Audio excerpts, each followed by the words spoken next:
since we're probably never going to get to the surface of Titan and be able to pick up the rocks and take samples of the liquid, we want to be able to understand a place that we can get to and then draw conclusions about Titan.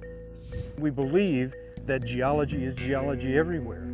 So we've come to Death Valley, to Racetrack Playa. It's a dry lake right now, but it's a lake nonetheless. So we can look for similar pieces of evidence.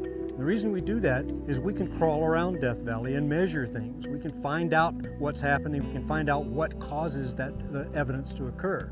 And it's just like a detective game from there on.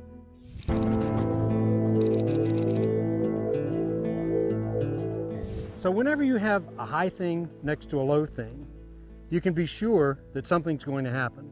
Nature likes to even itself out. On Ontario Lacus, we have high things right next to low things.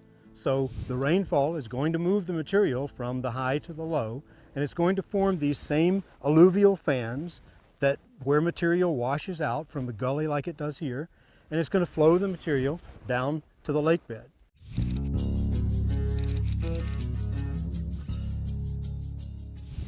At Ontario Lacus, there are pieces of bedrock like this, only probably made out of water ice, that make fingers that extend down into the lake. It's as though the lake had risen up and flooded those valleys. Now this is a much smaller example than we see at Ontario Lacus, but it tells us that the level of the water is what has made this into a finger, not the finger itself.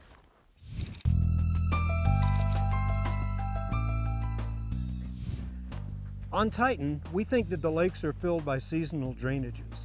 Sometimes those drainages make crosshatched patterns that look like gullies. So we looked on Earth for a place that has those crosshatched gullies. And here we find it at Racetrack Playa. Water that comes down from those hills flows in infrequent but violent thunderstorms out onto Racetrack Playa. As the rainfall comes down closer to the playa, on Titan, they form deltas, something like the Mississippi Delta out there. This is a dry lake bed, so what happens is that the gravel just gets pushed out onto the lake bed.